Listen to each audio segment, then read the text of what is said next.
going to say that the Rotary Club of King's Cross is now in session. We're talking with Mark Krawczynski from the Rotary Club of Warsaw City. And Mark, welcome this evening. And we would like you to just talk about the wonderful initiative that your club is doing. And we have been talking about the importance of club to club action, which is, of course, what we and our coalition are dedicated to. So I'm just going to let you talk so eloquently as you do and explain what you're doing and the importance of club to club and other clubs that have joined you. So we're just part of a team. Wonderful. Well, thank you very much for that impressive introduction. I hope I can come up to the mark.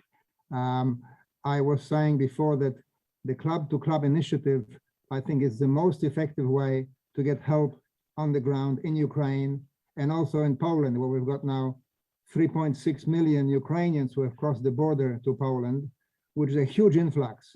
I mean, it's about 10% of our population in Poland. So obviously the financial strain and the sociological challenges are huge. We are handling this quite well because I haven't seen this sort of integration and support inside Poland since I've been here for 18 years. We have lots of political arguments, as all countries do at the moment, but we are very united in the mission to help Ukrainian refugees here in Poland. As I said, there are more than 3 million who are now living in Poland, and we are supporting them totally. Most of them haven't got jobs, and they're getting all the services from our government and from our people in Poland for free. This is a huge strain on families, on Polish people, but it's working. And I am pleased to say that there is not too much stress as yet. I know it will come in time when people live in your home for more than 6 months and they're total strangers and they are used to a different lifestyle. It takes a lot of adjusting for the local people to have those newcomers living with them in their pocket. But that's just part of the challenge. And I think this is something we have to handle ourselves in the Polish environment. But why I mentioned the club to club initiative is so significant and so important for us is because we need to get the help out there quickly. As I said before, we have more than 16 clubs from all over the world. Most of them are from the States and from, well, also from Italy and Germany and other places. And also Koreans came here, especially for a visit 2 weeks ago, and we took them around the various refugee centers, of which there are hundreds in Poland. In addition to the tens of thousands of families who have opened their homes, and they are all hosting between 1 and 10 newcomers in their homes, which is a huge change of lifestyle to anyone who has guests who they haven't met before. Many of them don't speak Polish even or English, but that's working. But why it's important, the club to club, at the beginning of the session, which started as early as March, as soon as the war broke out, we started being active because we are so close to the action. And our district 2231, which is Poland as one district, was up to 6 years ago together as one with Ukraine and Belarus. We were one huge district because we didn't have that many members per head of population, but we were covering 3 countries. Now we are one district separately in Poland because our membership has grown substantially. And this district has great connections with Ukraine. So we know the Rotarians in Ukraine because they have been part of our district, and our 3 past governors have been Ukrainians back in the second decade of the 21st century. So we have the personal contacts, and we know that when we receive money and we buy things here in Poland, we get them at the best price and they're ready to go straight away. The other benefit is that many of the goods are actually given for free by companies who just want to help, and those goods get sent to Ukraine Express, and we know where they have to go. We have people looking after them in Ukraine, and we get feedback from our Ukrainian Rotary friends who ring us. They still have mobile phones, which are often powered on the power packs, which we send them, and they ring us and they SMS us and they say, okay, this ambulance has arrived as of yesterday. thank you very much. It's now working in the field. It's replacing our hospital in Mariupol, for example. Now, I wanted to welcome our colleague, Maciążek. He is seen as the moderator there on the panel. Mietku, thank you very much for joining us. Mietek is the chief of our Ukraine committee. We have two bosses in that group. I'm one of the workers, and I'm very proud to be part of that group. Mietek has done an enormous job, and he will be featured in a few of the slides, which I will show you in a moment. We have dozens of projects going at the moment. As I said, we have over 16 clubs helping us from overseas. And just to conclude my introduction, the clubs that sent us originally, they used to send us medications, for example, and various canned foods and things. This was more difficult than we expected because if you send anything, especially from outside of the European Union, the medical regulations are pretty strict, and we can't clear customs for sometimes a few weeks, which really delays the issue. So it's actually most effective to get the goods over to Ukraine for us to get the money into the special dedicated account, buy the medications here in Poland, which are still in good supply. We get them more cheaply and almost straight away, and we don't have to clear any customs because they're made in the European Union. So we immediately send them to Ukraine, we repack, or we pack afresh various large container trucks, which get sent to the Ukrainian border. And as you may not be aware, on the Ukrainian border, things often get transferred to trains, which are running on a different gauge, a bit like Sydney and Melbourne used to be many, many years ago. The gauge for the trains in Ukraine is quite different to the one in Poland. So if we load anything on a train in a different city in Poland, it has to be repacked on the border onto a Ukrainian train. And that is still probably the safest and most direct route to take goods across into central Ukraine and eastern Ukraine, where there is the most difficult situation right now. So if we get the money and we spend the money here in Europe and in Poland, we get the most effective, well, as they say, you get most bucks, most goods for your bucks. Otherwise, we pay a lot of transfer fees, customs fees, lots of delays. We are really well organized to get this done on the spot and get it across to Ukraine in a matter of days, if not even on the same day. Now, Mietek, if you're happy for me to start with the slides, I know you've got a limited time and perhaps you may like to comment on some of the slides. I've got a slide presentation which shows all our projects most effectively, I believe, and I will try to put this on now. Mietku, do you want to say just a quick introduction, just say a quick hello? Yeah, I'm ready. Just I can make a share screen and make our presentation, which we usually do to our friends who are helping us in our activities towards Ukraine. And I have a last presentation that on last Tuesday, we presented to 100 of Rotarians from 7 clubs, but it was not online, but physically with Governor of District 2041 of Milano, which was helping us a lot. And we presented what we have done and what is possible to be done. So I can start this presentation right now, if you permit, if you are okay. Well, who is screen sharing? Because I think this was set up by Thomas, this meeting. No, it's no problem. I can share where it is. I've got the presentation here if you want me to put it on, but maybe if you're going to speak to it. Yeah, Pete is the host. So you can both share screen. There's just the green button. Oh, I'm now. Yeah. But I have maybe too many open windows in my computer and cannot find where my presentation is.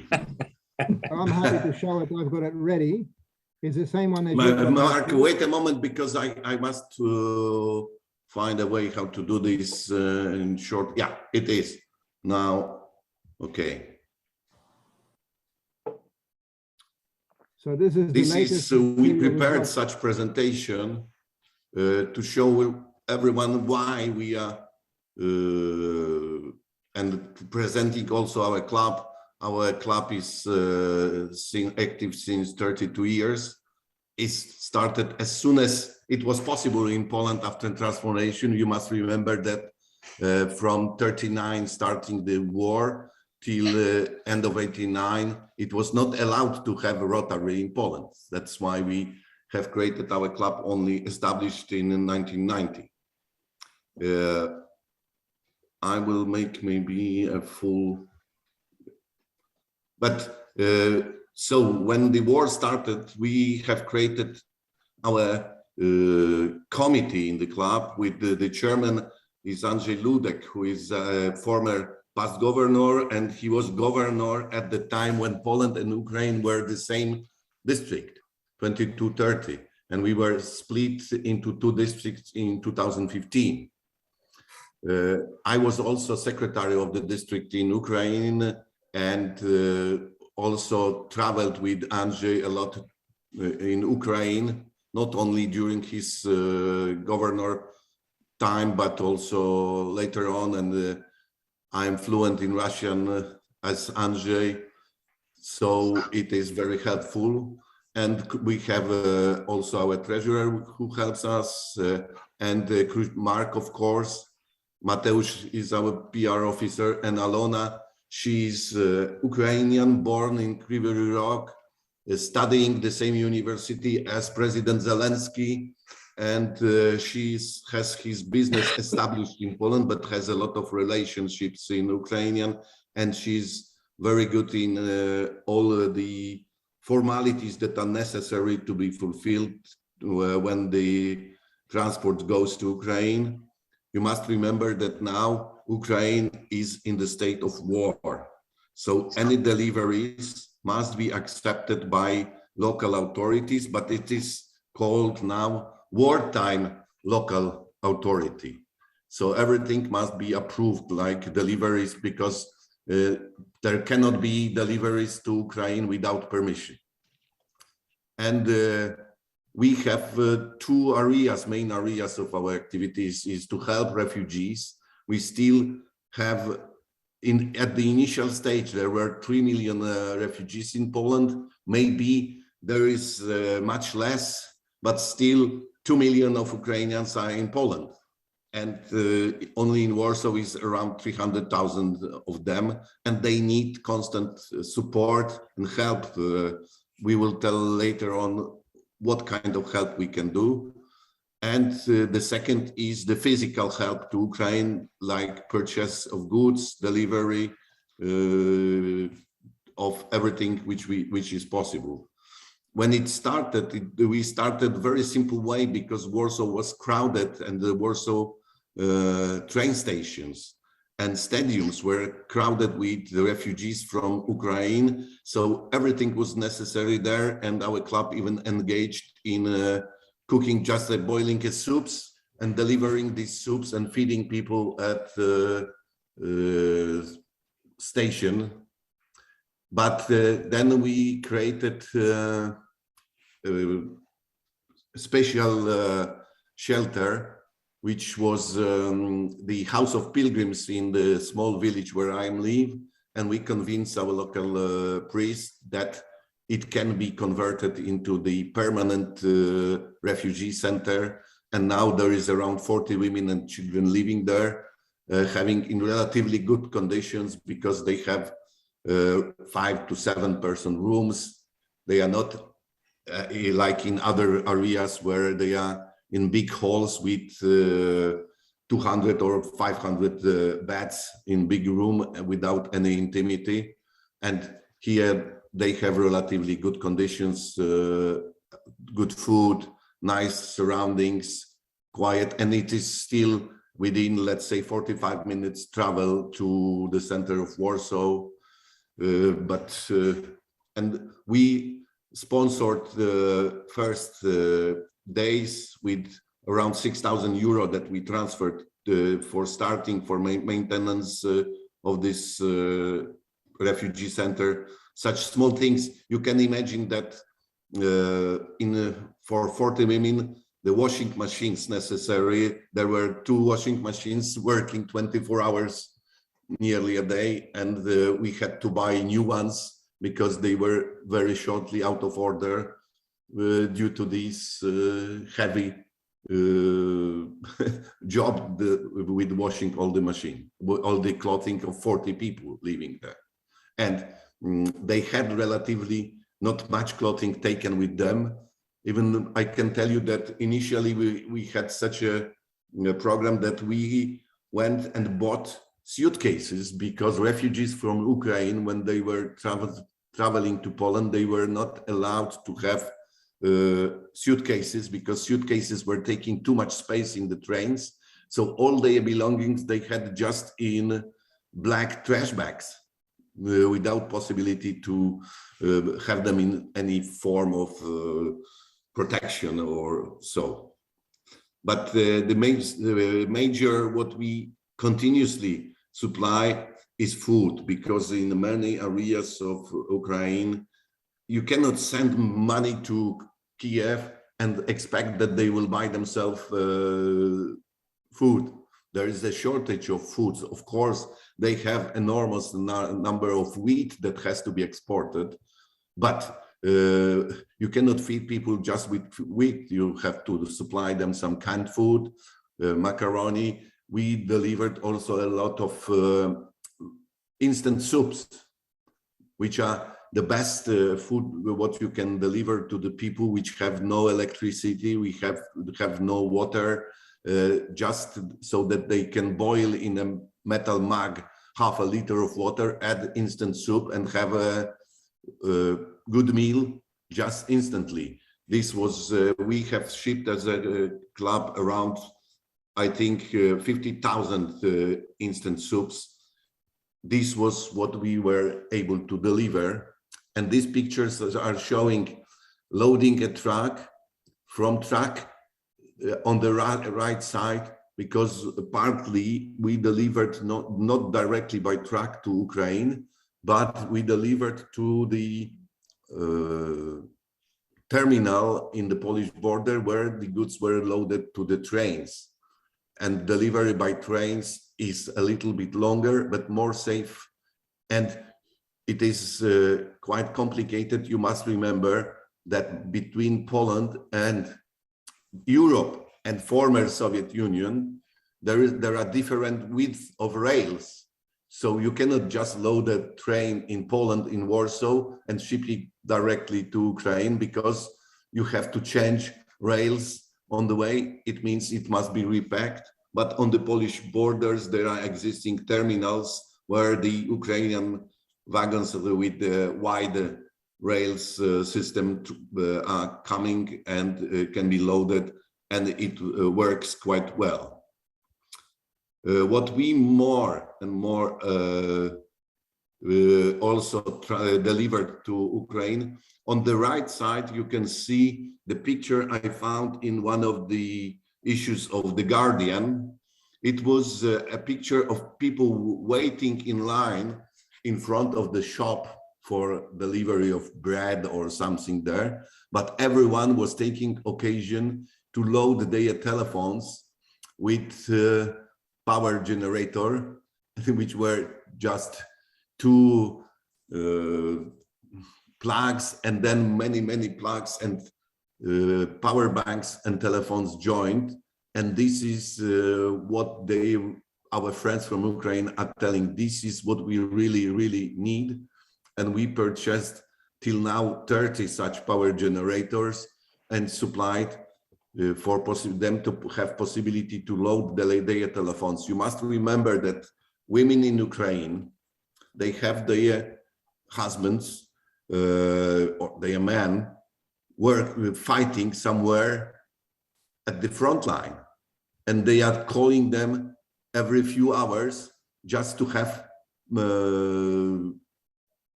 to be sure that they are still alive. And when the infrastructure of the cellular network is damaged, then there is a bigger distance to the antennas, and telephones are lasting, and battery in telephones are lasting much less. So they need telephones for communication and they are loading it with our power generators, but also power generators are necessary to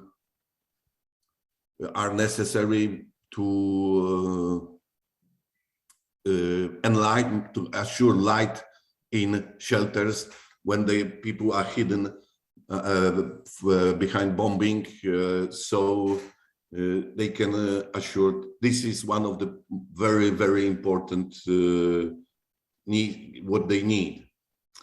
What we also supply, we have an agreement with the British company that is supplying to Ukraine free of charge hospital beds. The official statistics is telling that more than 1,500 up to 2,000 hospital beds have been lost and damaged during the war, because also hospitals were targeted by Russian missiles.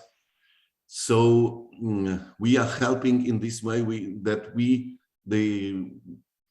these hospital beds, and you must remember the hospital beds in Western standard in Australia, in UK, or in Western Europe, they are modern and new. The hospital beds which are still used in Ukraine, some of them, they are 40 or 50 years old, and this with hardly possible for a patient to lay on them.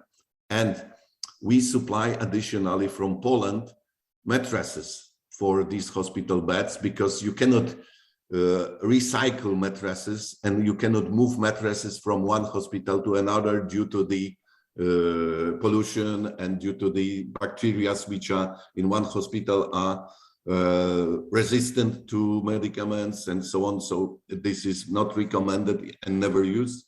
And Poland is well known as a producer of mattresses, and we have contact with good producer of mattresses. Till now we supplied 50, and we are looking for co-sponsors to buy another lot of maybe 50 or more hospital mattresses that can be delivered and used. You must remember that demand for hospital beds due to the wounded people from war areas is bigger than was before war started. So shortage of hospital beds and the places for ill or wounded people is increased enormously.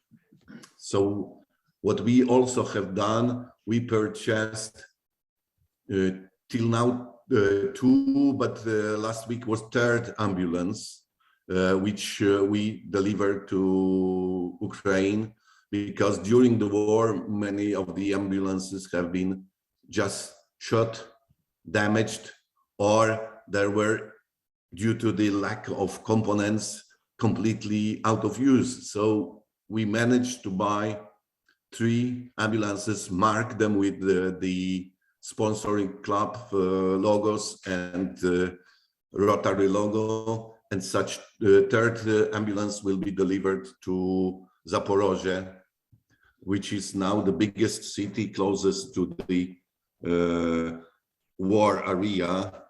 From there to Mariupol or Odessa is quite a not distance, 300 kilometers, 300 kilometers.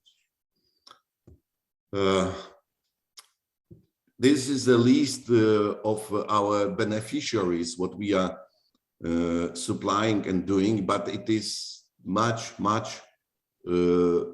needs updates nearly every week, because shipments we are doing are nearly every week.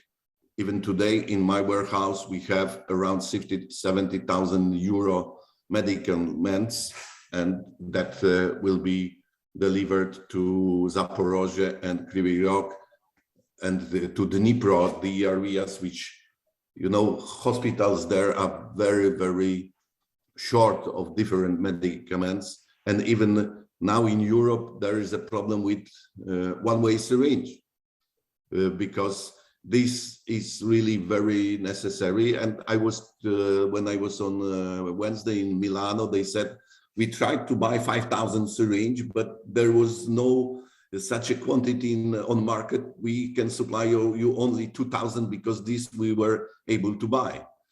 So such problems are existing. Of course, we are at this moment only from Italy. This is the presentation I made last week in Milano.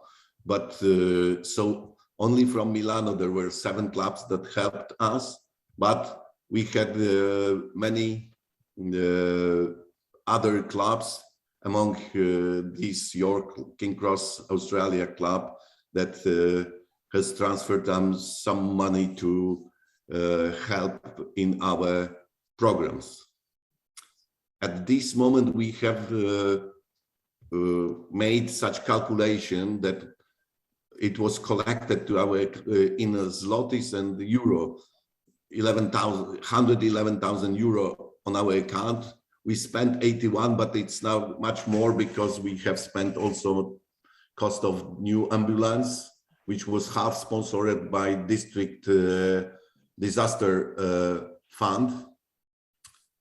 And so we have spent additional 17,000 euro as a part of the cost of the new ambulance to our club, but also we have to cover costs, for example, of freight of the medicaments from Milano to Warsaw and further to Kryvyi Rog, because we are also helping not only by telling to our Ukrainian Rotarians, we have goods for you, but also we tell them, if you send us the truck from Ukraine that will collect it, we will cover cost of this truck and we will pay petrol and all the costs necessary with deliveries for you, because people there are quite poor. And we plan to collect more money for food, for medicines, and our projects are only for June-July period. These 17,000 for ambulance have been already spent, but we need 5,000 for power generators. We need for food at least 15,000 euro. Where we have for maintenance of this refugee center, we need to sponsor just sometimes daily costs, like delivery of chemicals for washing machines, or covering cost of water and heat, or the internet connection to these, just the daily spending, or electricity that is used in this refugee center.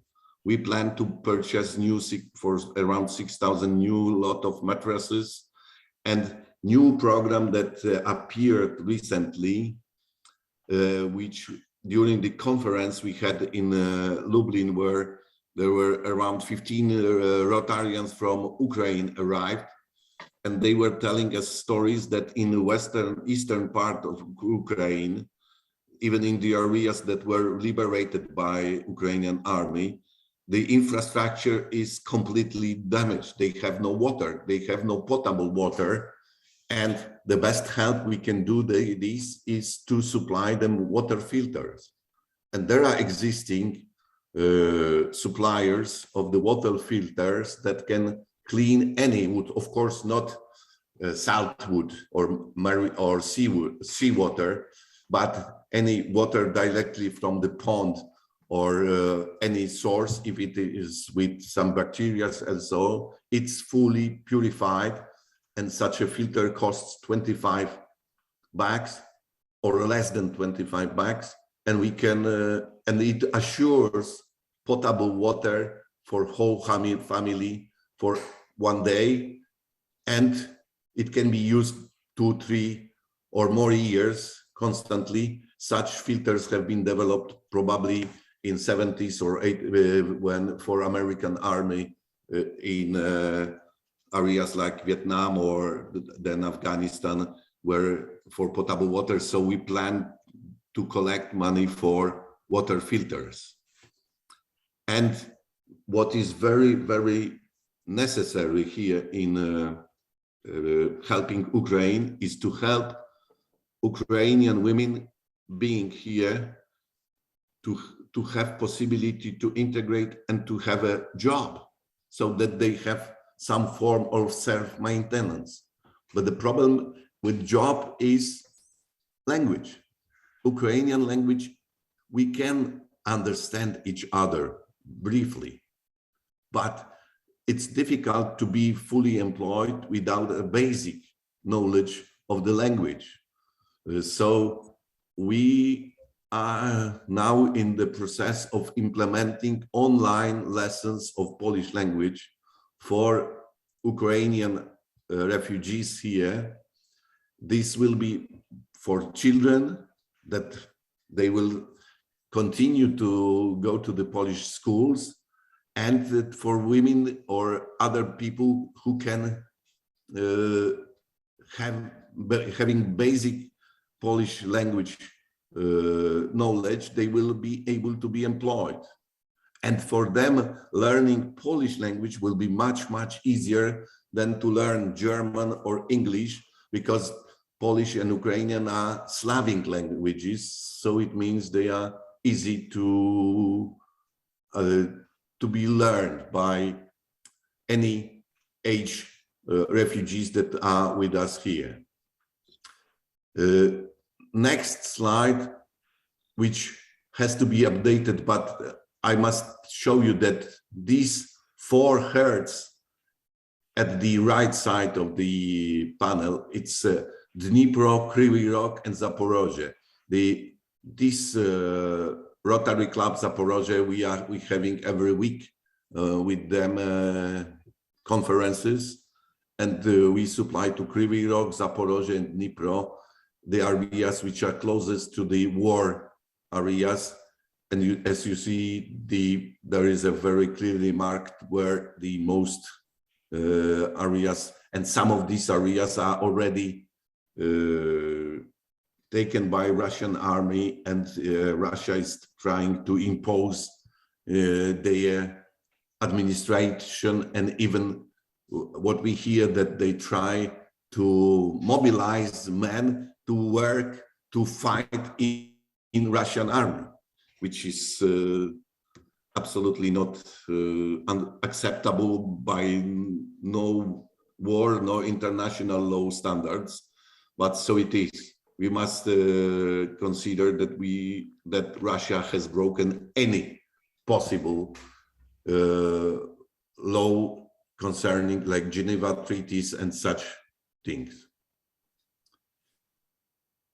So this is roughly and what Marek has, I think, in the very beginning explained. The most effective way to help Ukraine is to transfer some money to our club, where we are daily helping, and everything what is spent, we are precisely making reports on every spent dollar or euro. All goods are supplied to this distribution or center. This is my company logistics center, where I am sitting right now here. And there is no problem for me. If we buy something, we are collecting 10, 20, 60 pallets with food, with medicines. Initially, it was a lot of clothing, and this is prepared, properly marked, and shipped to Ukraine from my place, where the company is east of Warsaw. It's 150 kilometers to the border of Ukraine. So it is not far for deliveries there. And final information on this is our club account, precisely with information. We have created special account only for helping Ukraine. There is no other operation made on this account, so that for all our co-sponsors, it is clear that we are not using even 1 penny, if not adding to to all the expenditures that are necessary. And I'm open to any questions that you have to reply to your questions. I think this is maybe not plain, but if you have any questions, I'm ready to reply. Thank you, Mieczysław. That was a very detailed description. It's only a very small part of the story. We have dozens of people working on this all the time, club members, their families. A lot of our families are actually supporting Ukrainian refugees at their homes. It's a huge story, but if you have any questions, you can ask now, or you can email me if you like, because there are so many elements to this incredibly complicated situation. But I believe we're making progress, and we're getting incredible response from the Ukrainian side, getting special certificates of recognition of gratitude. Naturally, we don't focus on that because we want to focus more on what we can help with. It's just an ongoing battle logistically, and I think we're staying on top of it, but we need constant help because this is not decreasing by any means. The needs are increasing, if anything, because we're focusing more on exactly what they need.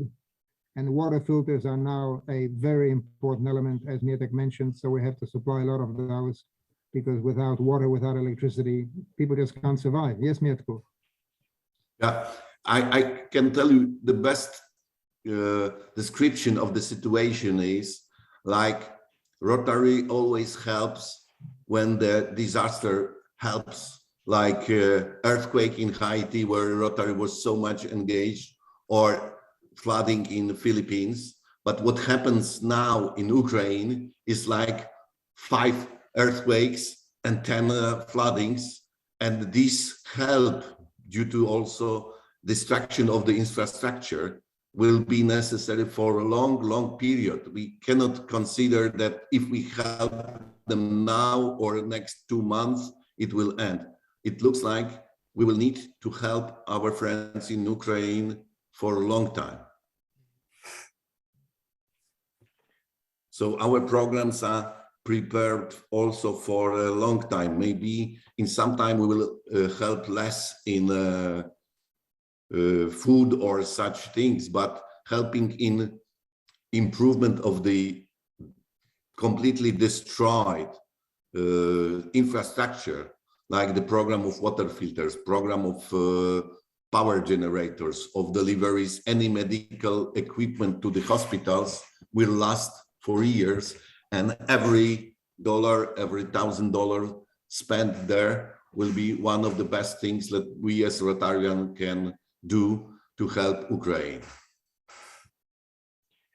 Well, thanks, Mieczysław. I just want to kind of thank you very much, Mieczysław, and Mark, for that presentation. I think we hear a lot on the news about the disaster that's happening over there, but seeing the support and the real frontline needs that you're helping out with, I think we've all can put our hand up and say that's an amazing work that you're doing over there. So on behalf of kind of us from the clubs and a couple of others that we've got on, I think that's an amazing work that you're doing there. I might open it up to people on the call. Just if you've got any questions, just raise your arm or something like that, or your hand, and I'll take you off mute and ask you a question. Yeah, Jeff, go for it. Gentlemen, how do you think this situation is going to resolve itself? You're closer to it than we are. That is I might feel that one because it's a question I'm asked by a lot of Australians, a lot of people all over the world. This is a impossible challenge to resolve. There are many scenarios. None of them are totally credible. When you're dealing with a situation run by a dictator or a maniac, it's very hard to predict because it defies logic. I think that, as Mieczysław said, it's not going to finish in a month or two. Even if it did, which we're very hopeful for, we hope it'll finish in 2 or 3 months, but I think that's a pipe dream. Even if it did, we would still need to support Ukrainians because they'll be in a devastated state, no infrastructure, no food, no water, no electricity. It'll take a few years to get back to a reasonable normality and probably 20 years to rebuild the whole infrastructure in the nation, and obviously more for the psychological damage. So the end scenario is really is anyone's guess. There are a lot of scientists working on this, a lot of people who are foresight planners, and there are no clear answers. It's an illogical situation. I can't believe that in the 21st century we're dealing with a tyrant who is applying cultural principles from the Dark Ages. The level of cruelty and the disregard for human life is unbelievable. I can't digest this whole scenario because it's just so incredibly cruel. But the only thing I do know is that we must help. You know, we can't stand by and just watch this whole thing develop into a total disaster. I mean, it is a disaster already, but one scenario is that Putin will not give up until everybody's wiped out. And I will tell you quite honestly, I mean, I'm not a politician, but the logic is that we are also very highly motivated to help simply because we know that if Ukraine falls easily, we may be next. And there are lots of scenarios which play out saying that they will attack Scandinavian countries or the Baltic states, which are much easier targets because they're small countries. Some are in NATO, some are not. Sweden and Finland are now very desperately trying to get into NATO so they get full protection. There are so many unknowns in this incredibly complicated situation with incredible cruelty on one side, which I find inhuman. We are living in a modern world, and yet we've got such an incredible, cruel system which disregards its own people and the Ukrainians. I'm amazed and very distressed by this all. Mieczysław, you wanted to add something, I think. Yeah, I just will make such remark. You must remember that from legal point of view, there is no way to solve this because it's impossible that we as a Western democracy accept the way that Russia has done. It means conquering the Crimean Peninsula first, then the eastern part of Donetsk and Lugansk. But it is not the first one. You must remember that in Georgia, Russia has done the same in Abkhazian Republic or in Ossetia, South Ossetia Republic, just without any legal background. They are conquering the part of the other country and imposing a local government which is pretending to be independent government. However, it's not recognized by any other country than Russia and maybe other dependent on Russia economies like, I don't know, Venezuela or Nicaragua or such things. So we cannot permit this.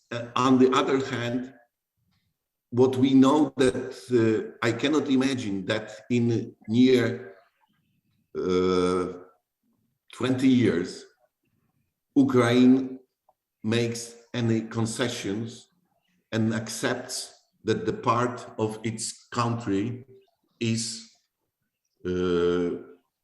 becoming independent state or independent or part of Russia. It's, of course, you know that there are in history examples that you are making referendum and suddenly people in this referendum agree that they want to be joined to another country or they want to be independent. It's at today's effective propaganda systems, it's not a problem to convince people or to make such a propaganda in the country where you have only ruling that people will say, yes, we want to be part of Russia. you imagine that it is right and correct, and for sure such things will be done by Russia, but we cannot, as a Western democracies, accept such a way of making politics. So there is no solution. The situation will quiet over time when Russia realizes that she cannot conquer Ukraine.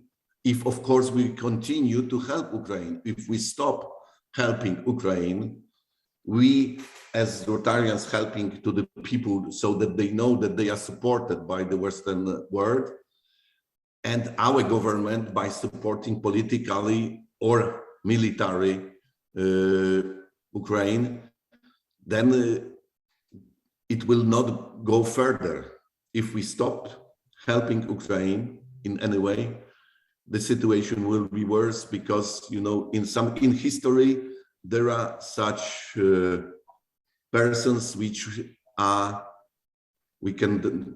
crazy or overwhelmed by the will of power. Yeah. If there are no other questions, I'd like to solve another puzzle for you, which I found puzzling myself for many months. There are claims in various media that the Russian people support the invasion or the liberation of Ukraine by Russian forces.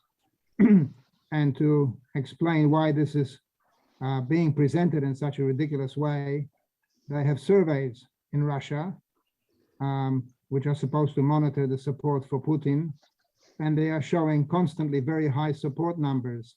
But why this is so is because the surveys are done to selected people whose names are on a list of people to be questioned. So they might ring 10,000 people who are on the list that the KGB has supplied, and they ring these people and they say, do you support Putin's policy, Mr. Vladimir Kalashnikov?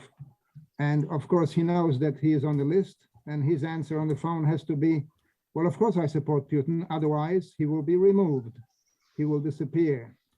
So the surveys are very easy to control in a total dictatorship.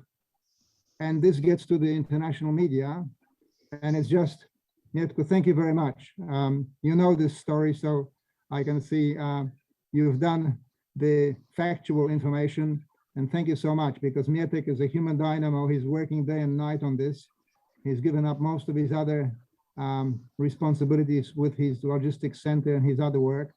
So thank you so much. He's totally dedicated, as are all the members of our Help Ukraine committee and all our club members. And just to finish that off, the surveys that people see in the media are totally biased. They are not surveys, they are just dictatorship quiz, questioning under pressure with a gun to your head. Do you support Putin? Well, of course I do. If you go out on the street with a white flag to say, I want to give up, I don't want to support Putin anymore, you get put into prison, even without writing one word on a card. Just by being in a street and not saying I support Putin, you are already seen as an enemy. So, you know, with that sort of pressure, it's difficult for Russian people to actually show their disapproval. And I know there are a lot of people who disapprove, and a lot of people are leaving Russia for that reason. The head of the Russian church has just escaped, saying, I can't stand this anymore, even though Putin was trying to make peace with the Russian church. The head of the Russian church just escaped overseas because he said, I can't live with this injustice. I don't support it at all, but I can't even say this in Russia, so I'm leaving. It's amazing that we can get such total mind control, because a lot of people in Russia actually believe this fake news, and they pretend that they support Putin. Some of them don't even pretend, because they actually believe that the only way to go is to liberate Ukraine from the Western threat. So, Mark, you know, it is.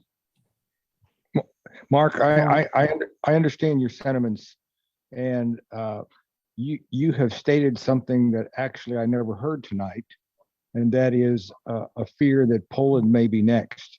But what I want to circle back to is the fact that the political situation, as you have clearly indicated, is a conundrum that's probably not going to be solved. And what we have got to focus on, and what we're trying to focus on with your help and vice versa, is the fact that this conundrum has impacted a lot of people adversely. And, you know, tonight in hearing the description, it never occurred to me that charging a mobile phone would be such an important thing if you're in Warsaw and your husband is fighting somewhere in the Ukraine. I mean, it just boggles the imagination that something like that could be so important, but I can certainly understand that it is important. And I think what I would like to sort of bring us back to is the fact that we here in Australia, you know, our little club in King's Cross has joined with the Picton Club, and I know Mark is online tonight, the president. And we've had an inquiry from another club, and past District Governor Di North is online tonight.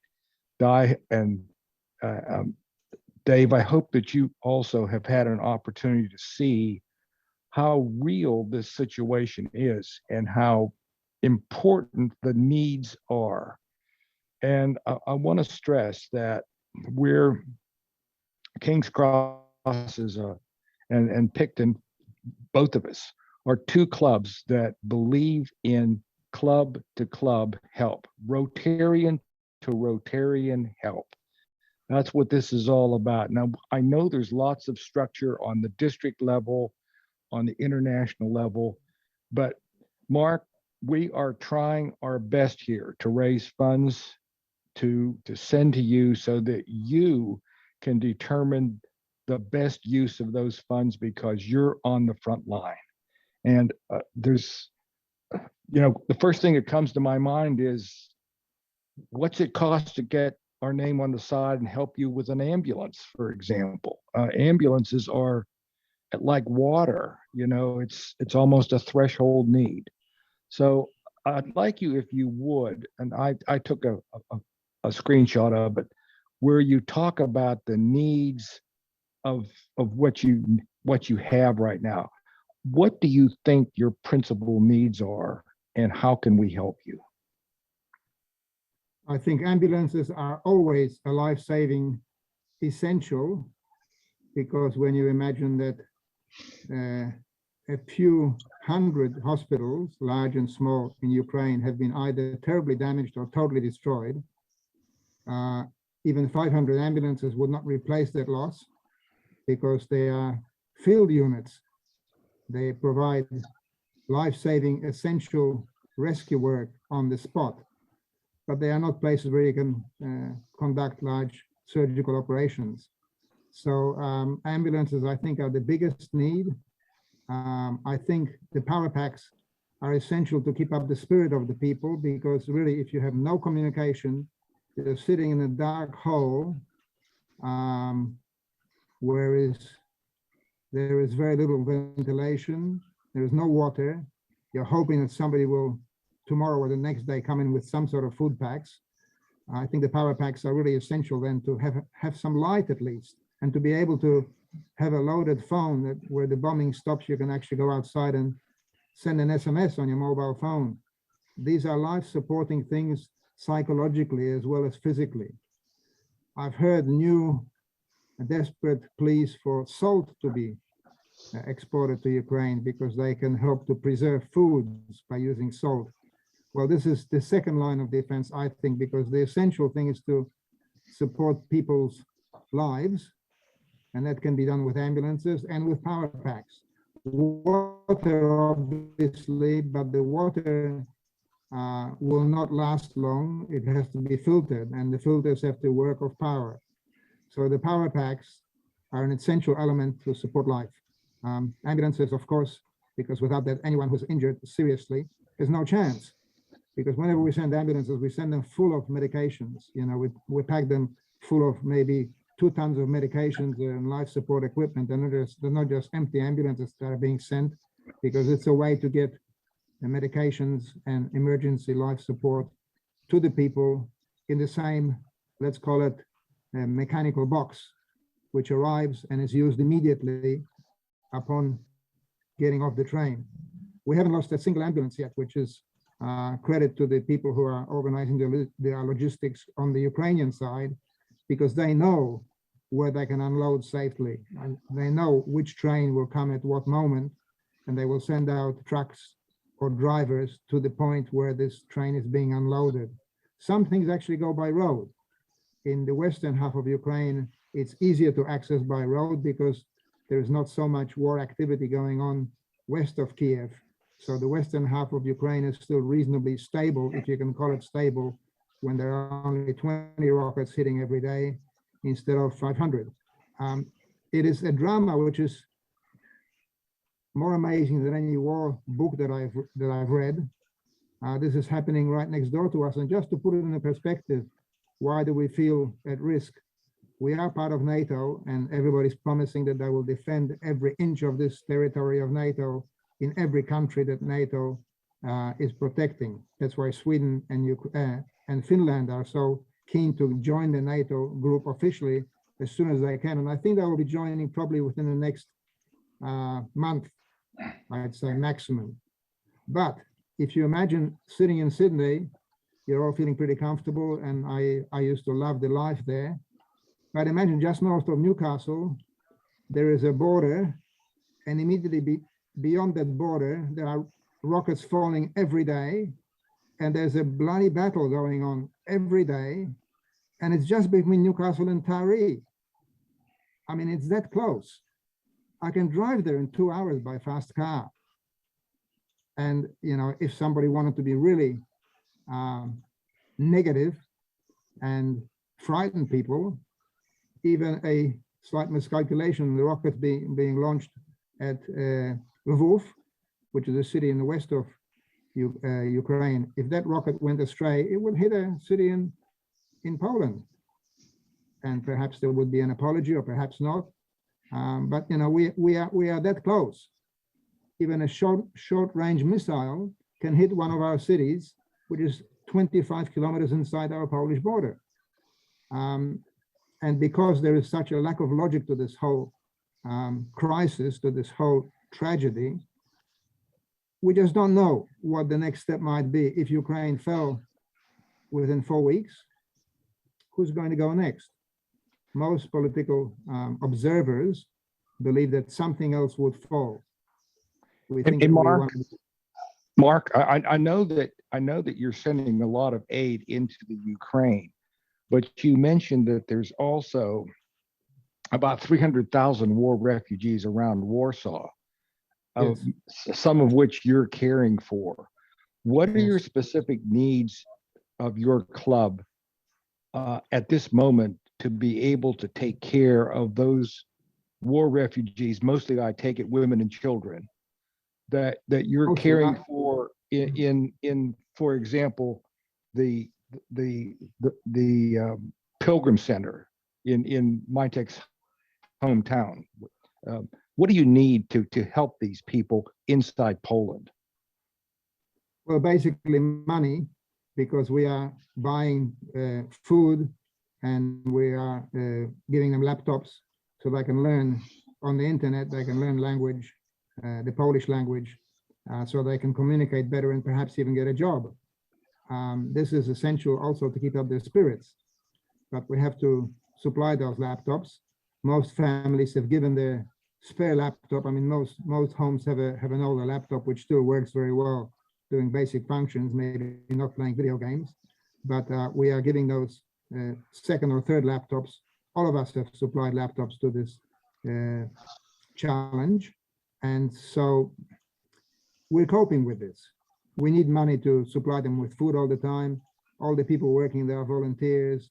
There are some trainers, there are some psychologists which have to be paid because they won't work otherwise. They won't work 24/7, and sometimes it needs that sort of care. There are people who arrive in our refugee homes, and for the first 3 days they cry day and night. A, because they're still traumatized, and B, because they're so happy to be in a place where the bombs are not falling and they're not being deafened by the noise of explosives straight above their head.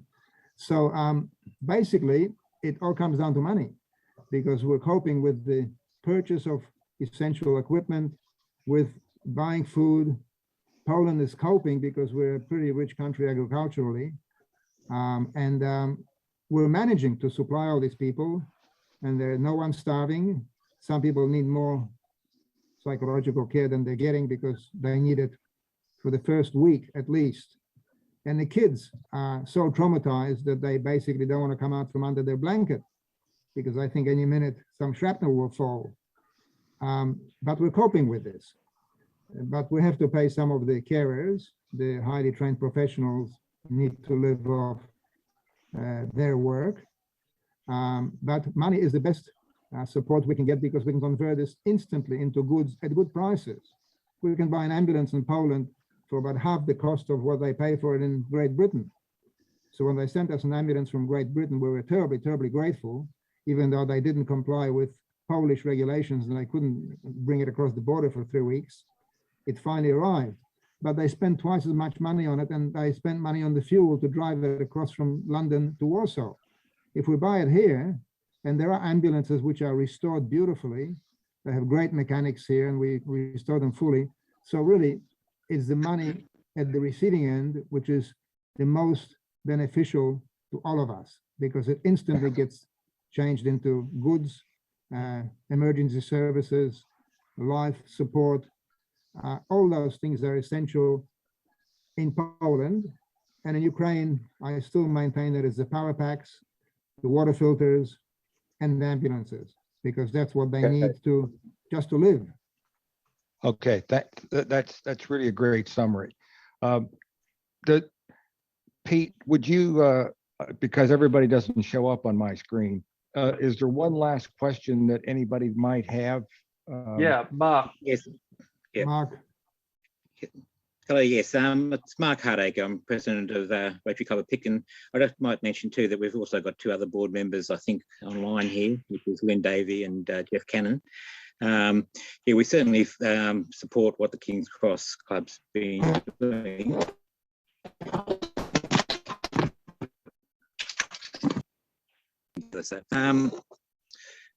I have just written, I work at Campbelltown Hospital, which is a major hospital in the south of Sydney. And there's a new hospital being opened up in about 2 months' time. And I've seen in the past what happens to the old equipment in these hospitals. They basically just get dumped. I've written to the CEO of the local health district to see if we can obtain some of these things like beds. I did hear beds being mentioned earlier during the Zoom meeting that's required in Ukraine. So I'll be working with the ADG and also probably some of the Campbelltown clubs to see if we can get this directed probably into the Ukraine area. Is that of a benefit? There is a long transportation period. And I mean, we'd be very pleased to receive and pass those on, or for them to receive it in Ukraine, but you have to make sure that your receiving point is a safe haven, because it can get plundered on the way, or it can get blown up on the way, or it can be burned on the spot, because, well, let's be honest, the Russians are incredibly determined to destroy everything, to destroy life in Ukraine. But certainly I find those secondhand beds, because I was a hospitals architect for many years in Australia before I became an opera house architect.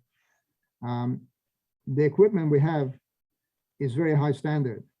And I also am very sad to see that a lot of it gets dumped when it reaches its use-by date, which might be only 5 or 6 years.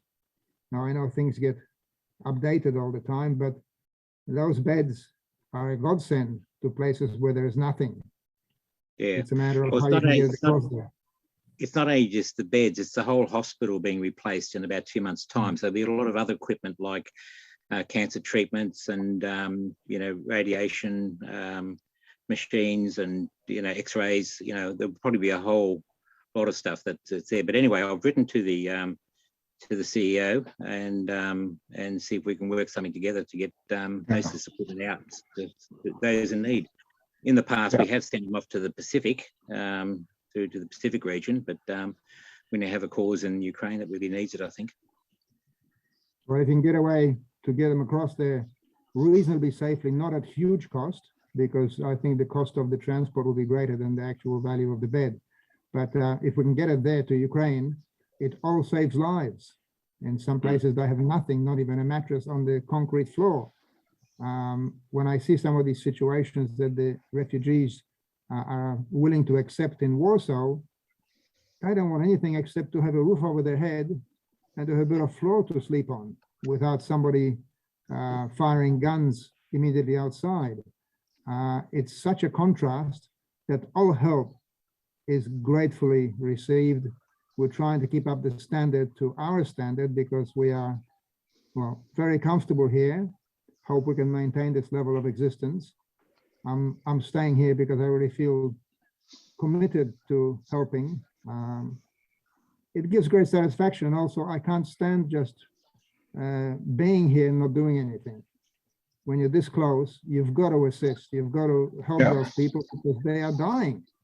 And they are dying in terrible conditions. I mean, it's hard to describe it, the disaster that's being perpetrated there. But I won't go on about that. You've all heard this before.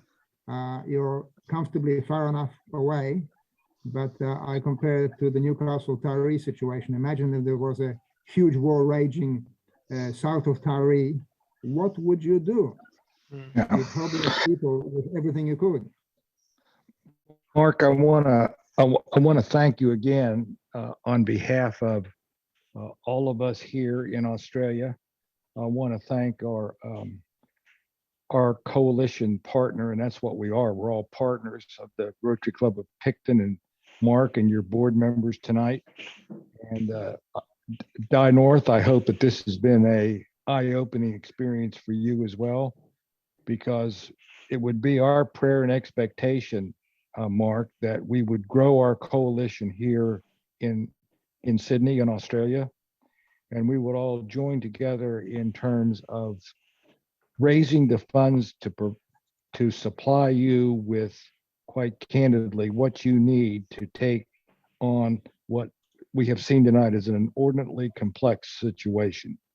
And you guys are doing such a terrific job. It's almost mind-boggling. Every time I hear my tech talk, this guy, it just blows my mind that this has descended upon you with basically no warning. And you guys have really done a terrific job of running with the ball. And our job now is to help you as best we can. So I want to thank you tonight for an enlightening presentation. You certainly opened my eyes to a lot of things. And, you know, Mark, maybe just, I don't even know how to say this, every once in a while, we sort of need to touch base with you because it kind of knocks us off our comfort plateau and energizes us at the same time. So I really want to thank you, and we will stay in touch, and we will continue to form our coalition with us and Picton and hopefully some other clubs in our district that want to join with us and believe in club-to-club action. So thank you again from the bottom of our hearts for this wonderful presentation tonight. And I hope that you will stay with us. Pete, can you bring up the four-way test? And I want everybody tonight to think about the impact of this four-way test in light of what we've heard. So I'm going to ask you, Mark, from Warsaw, to lead us in the four-way test. If you would recite it and then give us time to recite it here in Australia. You are our honorary four-way test moderator tonight. So if you would start at your leisure. Well, I just wanted to make one more comment before we read this, because I think that this is quite important for us not to get discouraged in Poland, because we are really at the knife edge here.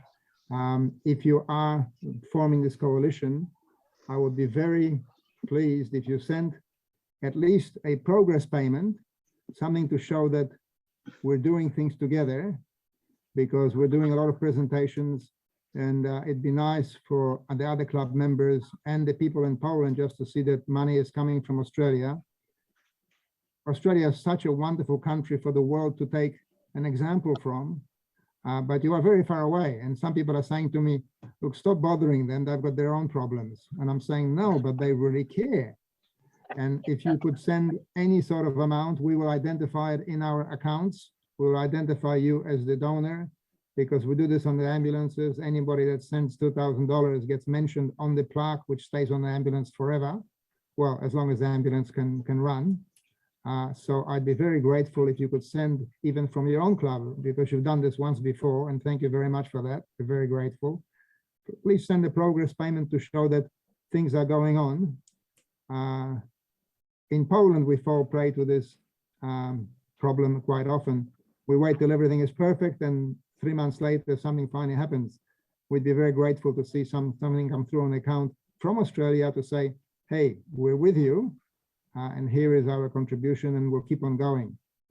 That would be really a psychological boost for us, because we feel very threatened here, and we're doing everything we can to stop this getting worse, and your kind donation would help very much.